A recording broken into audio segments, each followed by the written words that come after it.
This is just paper, all right? You know about this Rudraksh going clockwise, anti-clockwise, something? Okay. You must tell me which way it's going. Which way is it? This is clockwise, right?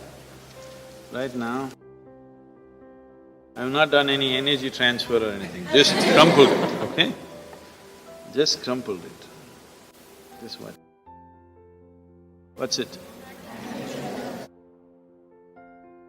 Oh, I don't know if they told you, I'm sure your parents must have told you, your clothes should be properly folded and kept, your bedclothes should be properly folded and kept.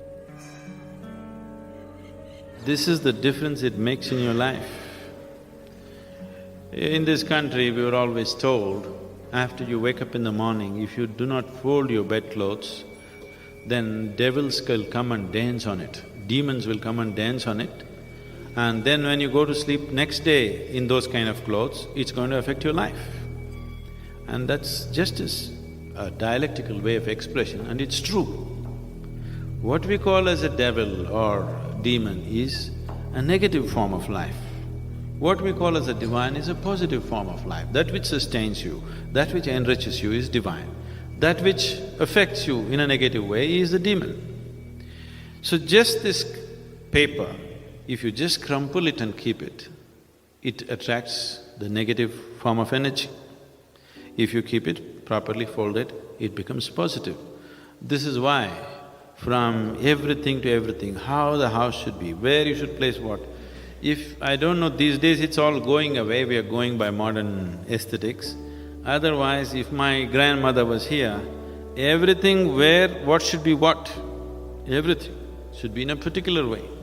In the house, if you go probably, if your mother comes from a traditional background, in the kitchen if you go, always salt and tamarind will be kept together, never separately. Do you know this?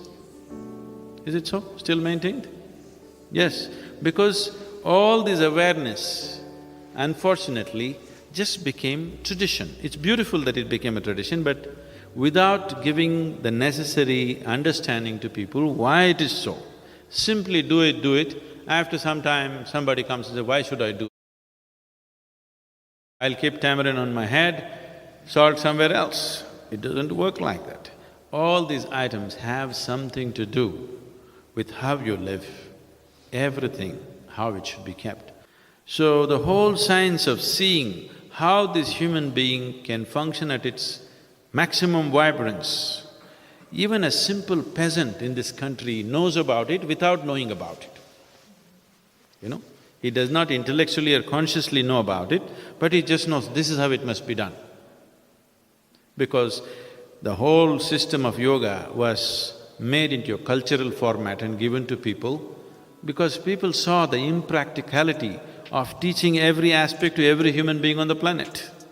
So just make it culture and leave it to them. I want to see that for the next few generations later, as mothers would teach people, children to brush their teeth, yoga will just happen in their lives. This was so earlier. Earlier, Agastya Muni did this to the whole of southern peninsula, that in every home, everybody has an understanding of how to allow this being to attain to his full potential. So these things were made aware of, a simple thing like this. Many of you are already doing asanas for at least 6 months now, you could experience this. You keep 2 shirts, okay? One shirt you do like this, both washed clean ones. Do like this and keep it for 3 days, another one neatly fold it and keep it there. After 3 days, wear one, close your eyes and feel it, wear the other, close your eyes and feel it, just see how it feels. They're very different. So every aspect was brought into life. So what you see as this culture, because this is a land without God, this is a land without religion, this is just a certain science transmitted as culture. Because of various distortions, that science has become all distorted. Putting it back is not easy to the whole society. We want to put it back at least into a few people hoping that they will be able to impart it to the rest of the larger society sometime in future. If we produce 1,000 people who really perceive, understand and live that way, I'm sure these 1,000 people can impart it to 1,000,000 people. Those 1,000,000 people can do it to many more people. And they may produce many, many more people who are capable of receiving this and things may happen. All of us have to live in this universe. No choice about it, right? But university is a choice. And that's why you're asking this question how much time? Education is of value to do certain things. But what should we be doing as individual human beings, as a generation of people? What should we be doing in our lives? What I would say is, as a young man, I want to open your eyes and look at the world. Right now, please see, what is the most needed thing in the world right now? You don't do some fanciful thing that you like to do. You must do what's most needed, isn't it? Isn't it so? If you get carried away by situations, people become like this, it's useful but it is not the basic thing. Today you saw a train burning, so you want to become a firefighter. Tomorrow you saw something, you want to become that. In reaction, in emotional reaction, you choose to become something. It could be useful on some level. But now, when most young people cannot think, you're thinking, what should I do with my life? When such a thought has come, I would say spend little more time on it. Not being influenced by anybody or anything, simply look at it. What is it that the humanity needs most? What is it that the world needs most today? I want you to recognize that. The only thing that needs to be fixed on this planet is human beings. Everything else is fine, isn't it so? So, I would say, all young people, not just you, must take a break from what you're doing. Just caught up because you did school, you went to a college, because you did college, you went to the next thing and the next thing and you end up with a PhD. What to do? It's dangerous, you know. Because the education scientists are saying if you go through 20 years of formal education and land up with a PhD or something, 70% of your intelligence is irrevocably destroyed. Yes, you become a very knowledgeable idiot. And today knowledge has no use because whatever a PhD holder knows, a high school kid can open the internet and talk the same language. You can't even look smart anymore with what you collected, isn't it? It's just about anybody will talk these things because it's all over the place. So are you preparing for a university or the universe? That's where you have to live, unless you want to become an academic. I'm not saying these things are wrong, but human beings, sensible human beings must invest their life towards what is needed most, isn't it? Not some fanciful thing that I want to do or you want to do. You can do whatever, joyfully or miserably, isn't it? And just because today you think, by doing this I will be happy, if you go, don't ever think you will stay happy by doing that after some time. Everybody, when they got their first job, what a beautiful day it was. You went to this mangy little office, sat there and wow, how it felt. But after a few years, sitting behind the same table, it's taking your life. The same job, the same marriage, the same situations, they're taking your life. At one day it looked like heaven, after some time it looks like hell, isn't it? Not because there's something wrong with those jobs, simply because you're doing it for the wrong reason. You're just doing it for the wrong reasons, that's all. Now that you're thinking, I would say take a few weeks off. We're willing to give you the space. Just stay uninfluenced by anybody, just look at it. There are many things you will want to do right now because of immediate compulsions. You're broke right now, you think the first thing is to find a job. Or some other compulsion within you, you think the first thing is to do this. Beside your compulsions, suppose you had none of these compulsions, what would you like to do with life? That's what you should do. You should not decide your life and the course of your life based on immediate compulsion. You decide in your life, if you do this for 100 years and look back, after 100 years if you look back, is it still worthwhile? You do that. There are many others who would like to be you. Oh, I wish I was 20 and I wish I could think what to do at that time I did something. There are any number of people here. Now that you're 20 and you're fortunate that you're thinking and it's fortunate that you're here, it's time you think straight before you do anything.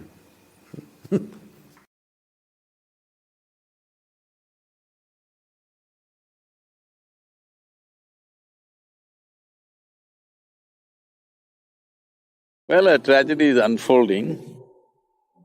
Most people will see tragedies only when it comes with a bang. But if you're sensitive, you can see it happening all around you. It's not that suddenly we thought of Save Soil movement. Last 26, 27 years we've been working on this. So some of the world bodies, what they predict is, in another 25, 30 years, India is going to face such a serious drinking water shortage.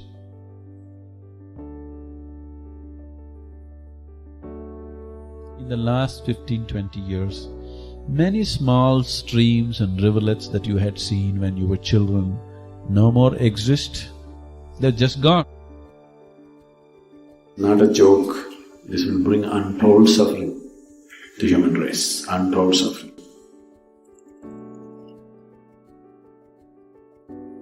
The way you're handling the land, in the next 15 years' time, there'll be no monsoons for you. Only storms will come, huge fury of rain which will just drain the soil. Both environmentally and otherwise, it looks like our intention is to leave a desert for our children, not a live world. It's time we did something about it. If we don't do this, there is no point being a human being. These 60 million people in Tamil Nadu, if they realize what needs to be done, just in 5 years' time you can have the whole place green.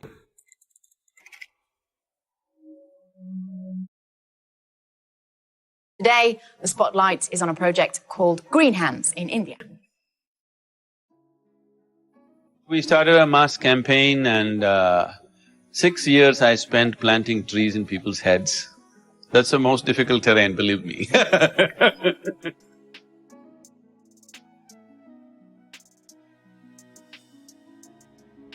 It's unfortunate that 7 lakh trees is a Guinness record. I want to see that everybody breaks the record. 114 million trees if you plant in Tamil Nadu, 33% green cover will be there. So a time has come, if you don't fix it, there'll be nothing to fix after some time. The planting trees thing came up essentially because we wanted to save the soil. If farmers are committing suicide, just know it's not the bank, it's the land. The land is getting weaker and weaker.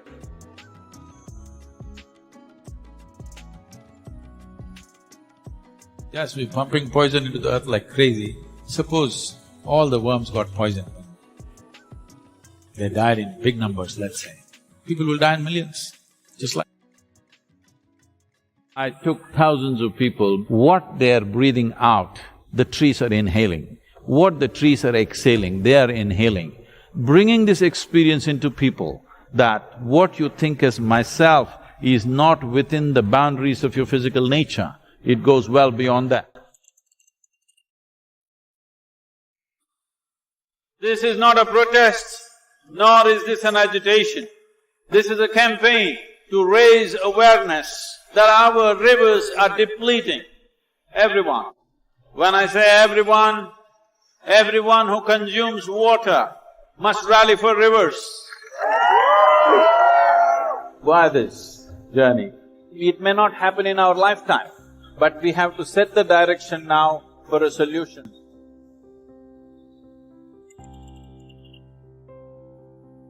The water that comes down in the form of rain, we are not able to put it into the soil, mainly because there is no organic content and there's not enough trees and vegetation. If we plant these 242 crore trees, your lakes will be full, your wells will be full, above all, soil will be damp most of the year, and that is what is needed. This is why Kaveri called.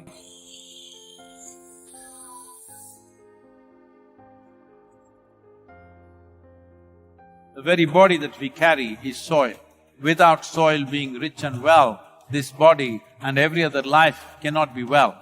So in terms of ecology, in terms of climate change, the most important thing is that we need to have a conscious approach as to how we manage our soil, how we rejuvenate our soil, how we revitalize our soil. Conscious Planet is launching Save Soil movement to bring about a policy change to regenerate soil. As a part of this, I'm 65 and I'm riding 30,000 kilometers, a lone motorcycle journey, 30,000 kilometers across 24 nations to activate support from the citizenry to assure the governments long-term investments will be appreciated. So it's extremely important that soil regeneration is enshrined in the policy of every government on the planet. We must change the narrative on the planet that soil is a wealth, a legacy we have received from previous generations, and we have to pass it on as living soil for future generations. We are in a cusp of time. If you do the right things now, in the next 15 to 25 years, we can significantly turn this situation around and regenerate the soil. But if we allow this to progress like this for another 30 to 40 years, after 40 years if we attempt this, then it could take 150 to 200 years because that much loss of biodiversity would have happened. From 21st of March for 100 days, the whole world, every human being on the planet should talk soil. So we must hear the word soil, save soil everywhere to see that the narrative on the planet changes towards the most vital aspect of our life, the soil. Each one of you should reach as many people as you can to make this happen. Many global leaders and influencers are already participating in the movement. Be a part of this and let us make it happen. From my part, as much as I can contribute. We're going to save the soil. Do your part. And saving the soils. Our future, our children's future, and our planet's future depend on it. Save the soil. We know what we must do, so let's make it happen. Let's make it happen. Let's make it happen. Let's make it happen. Let's make it happen. Let's make it happen. Let's make it happen.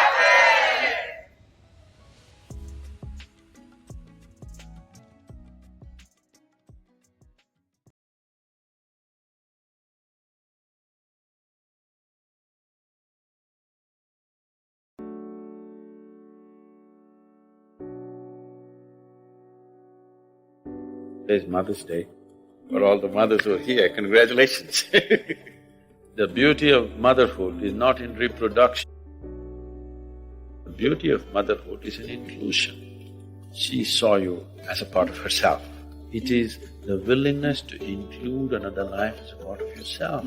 It is that beauty we are trying to celebrate with the Mother's Day, not reproduction. Today we are 7.2 billion people, human reproduction needs to stop for a while.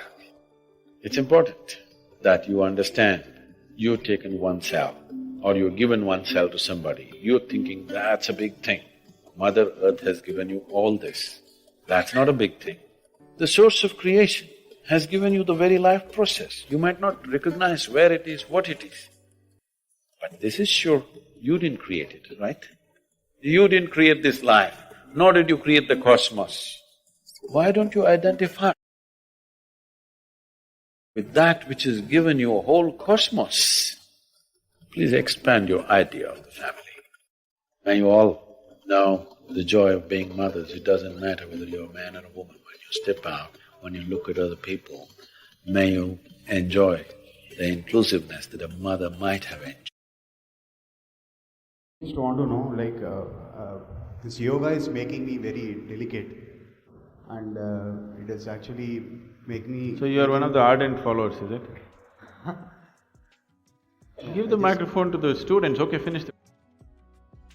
No, in this world, which is lot of people, if our love is boundless, some people are manipulative. So, should we restrict it, or should we not expect anything? How to handle? What is this question? Yoga is making you delicate? What is that? Making my love boundless. It's not making me to choose people in workplace, in personal life, I'm meaning to say. There are a lot of backstabbers around. You're beginning to fall in love with your neighbors also.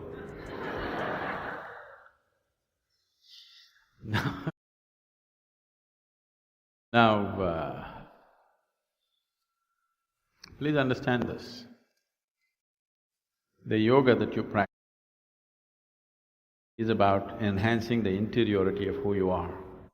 The outside has to be conducted as it needs to be conducted.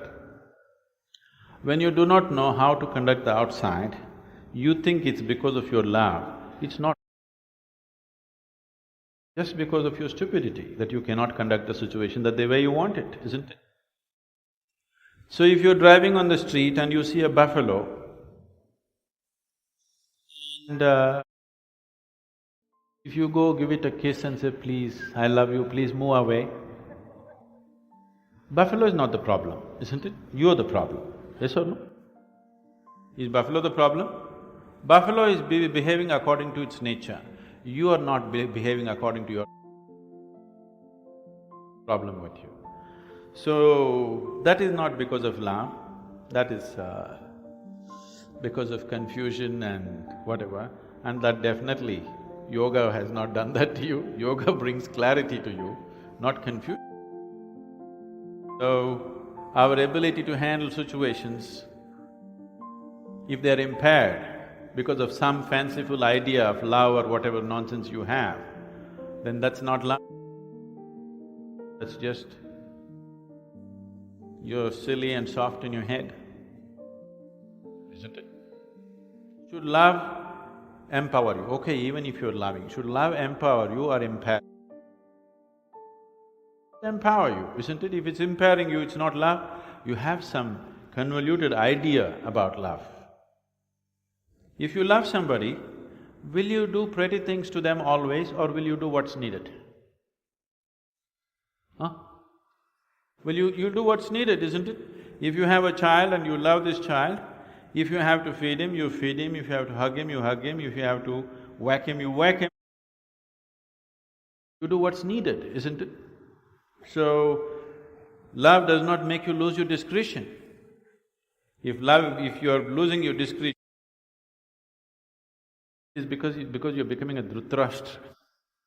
You know Dhritarashtra problem? Nation is right now gripped with Dhritarashtra problem.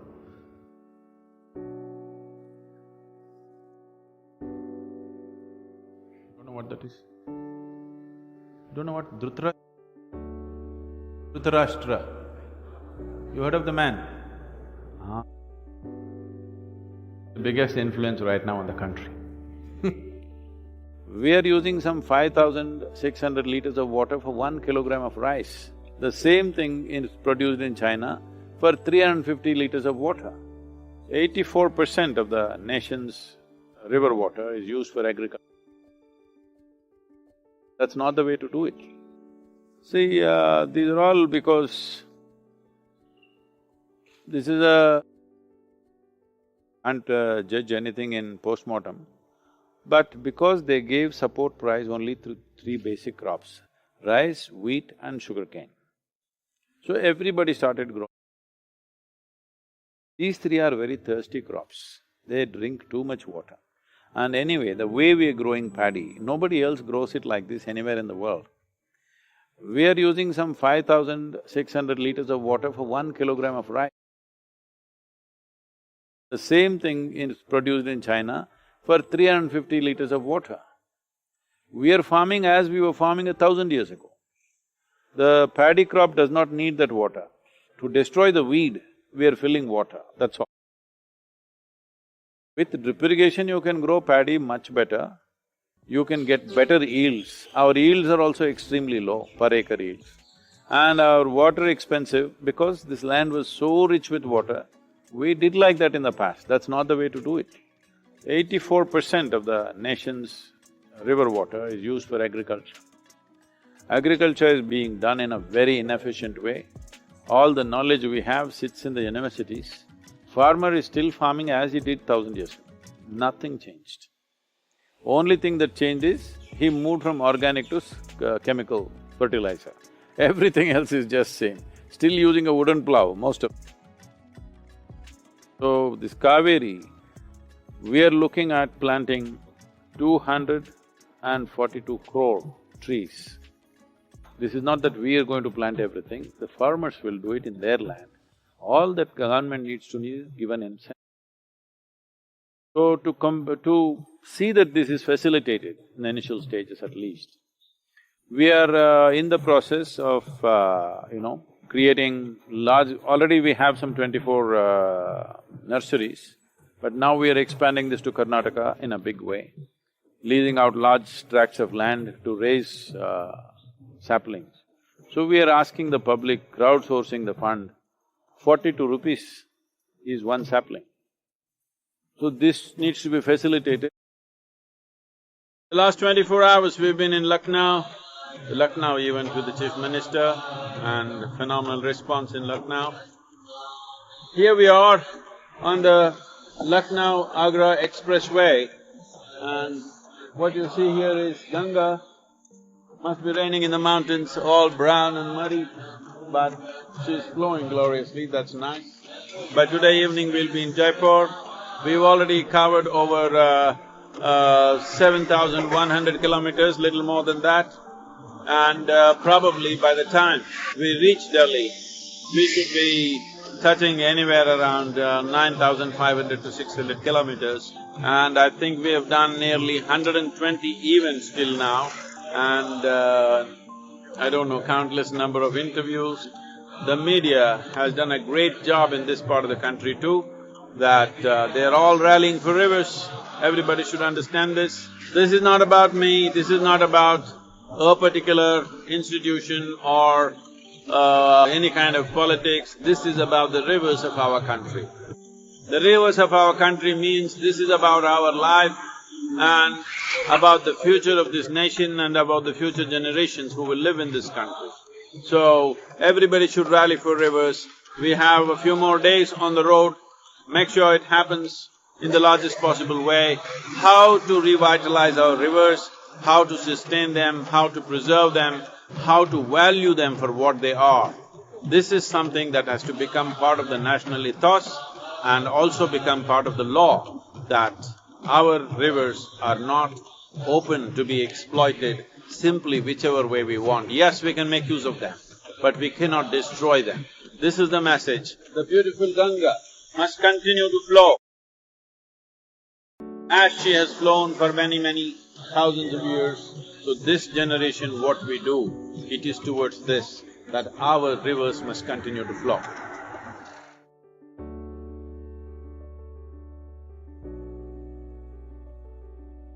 So what is Kundalini? Right now, I am speaking. This is Kundalini. You are alert and listening. If you are alert and listening, that is Kundalini. A flower is blossoming, that is Kundalini. A dog is barking, that is also Kundalini. Or in other words, The fundamental life force in the existence, we call it Kundalini.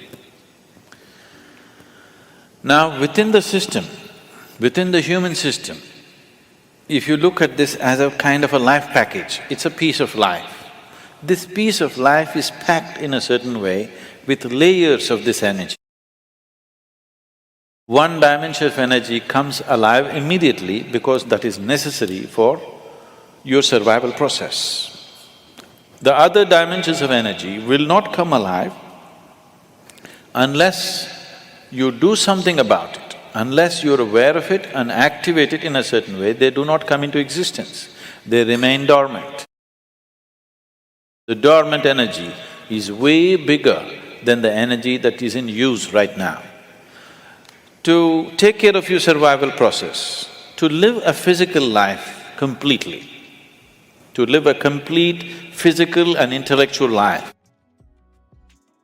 you need to activate only about 21 of your chakras. Out of this 114, if about 21 of them are on, you will live a complete life. You will not feel any inadequacy. You will live a complete physical life. There'll be no problem with your life. You will think you're a great success, but you're only 21, that is less than 21% out of 114, less than 20%. At less than 20%, you will feel like a complete life without any inadequacies. The remaining percentage of life, what is it about? It is not even needed if your intention is just to live well. If you activate this dimension of energy, other dimensions of life will open up. One thing is, are you ready for those dimensions? The question is not about whether it's good or bad. The question is just about, are you ready for it? Because even if the best things in life come to your life, when you are not ready for it, it will not be a good thing for you. In your experience, it will not be a good thing if something came to you when you're not ready for it, isn't it so? Even if it's the greatest thing, it may be the greatest thing, but it came to you when you are not ready for it, then it is not a good thing, isn't it? So are you ready for it, is the first question. If you're ready for it, what can we do for it? What can we do to activate? There are various ways of doing this, many ways, but the Kundalini Yoga, are people familiar with Kundalini Yoga, practicing or… okay. Kundalini Yoga, I'm not making a comment about anybody, okay? Kundalini Yoga in its essence is the most dangerous form of yoga. I'm saying dangerous because it's the most potent also. What is most potent is always the most dangerous, if improperly handled. There are various kinds of energy in the world right now. Even the electricity is being manufactured produced in so many different ways. One of the ways that we do it is through nuclear reactions, nuclear reactors rather. It is the most efficient way of producing energy that we know right now, but it is also the most dangerous way, isn't it? When things go wrong, they go seriously wrong. When they're going right, it is the easiest and the best way to produce energy on the planet is nuclear energy actually. But when it goes bad really bad, like in ways that you can't fix it. So similarly with Kundalini Yoga, it is the most potent and it is the most dangerous. Without the necessary preparation and guidance, without expert guidance, constant guidance and observation, nobody should ever attempt it. But the problem is, books have been written about it and everybody wants to do the highest yoga. Nobody wants to start with A, everybody wants to start the alphabet with Z. This attitude itself is dangerous.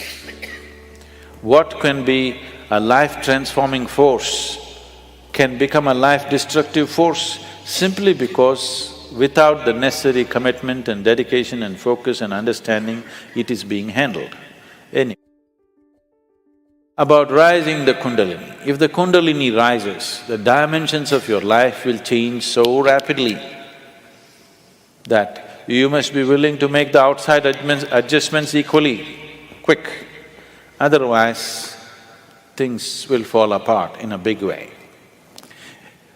In the classical yogic traditions, there is a certain type of yoga we teach for people who live in family situations. There is a certain other type of yoga we teach for ascetics. In Isha we have both the forms. We have ascetic yoga and we have the general yoga. We will never teach you the ascetic form, that is the most potent way to do it. But it will demand a certain dimension of discipline and focus which your regular lives will not allow. If you do that kind of yoga, it will dismantle your outside life instantly. Now this yoga is not designed to dismantle your life, this yoga is designed to make your life happen better. When life happens better, when things happen better, you make more money, your business is going better, your profession is happening better, your generally, unfortunately, your longing to seek the higher becomes slower. Yes? So in the real sense, it is not the good way to do it, but it's the only way it works in today's world. And it's the only way it works for majority of the people. For a small number of people, we can do it other ways. We can bypass all these things and just do very powerful ways of doing things. But it will dismantle all social structures around them, which is not good for everybody to do. So these are different dimensions. Kundalini yoga, if it has to be practiced, you must be in a certain kind of atmosphere. You cannot live in social situations and do Kundalini yoga. Otherwise, in the name of Kundalini yoga, you're doing something simplistic. Otherwise, Kundalini yoga can transform the way you are within days. Suddenly you find you are a stranger in your own home within 2 days of practice, because it will change everything about you. So can we raise the Kundalini? Yes, we can. One way is to create a conducive atmosphere so that slowly it rises. The other way is to provoke it in such a way that it raises quickly. If it rises quickly, then everything changes dramatically. If it rises slowly over a period of time, changes will happen slowly, you will be capable of handling these changes over a period of time. But if it happens very quick, then you will not be able to handle the changes. Things will look like things are falling apart. So there are different ways of doing this. How many ways? There are too many ways. I will not go into how many ways. There are so many ways of doing it. Essentially, there are 112 ways of doing it. There are 112 ways in which you can take this up. From the base to… for this you have to know the structure, otherwise it'll become very elaborate. Out of these 114 chakras, there are 7 which we recognize as 7 dimensions. Out of this, 6 are within the body, 1 just outside the physical body. So if you employ these 112 methods, you will handle the 6th chakras. The 7th one you cannot handle. There are 112 ways in which you can attain to a chakra which we refer to as Agna. But from Agna to Sahasrara, there is no way. There is no way to do it. You just have to jump into an abyss. If you have to jump into an abyss, you should be insane. Or you should have enormous trust in somebody. Somebody says jump, and you are jumping because you have such a deep trust in somebody that when he says jump, it has to be good for you. You simply jump into a bottomless pit. So, the journey from the Mooladhara to Agna, there are 112 ways to get there. But from there to there is no way. It is just one jump that can happen in trust, in devotion or in madness. Choice is yours.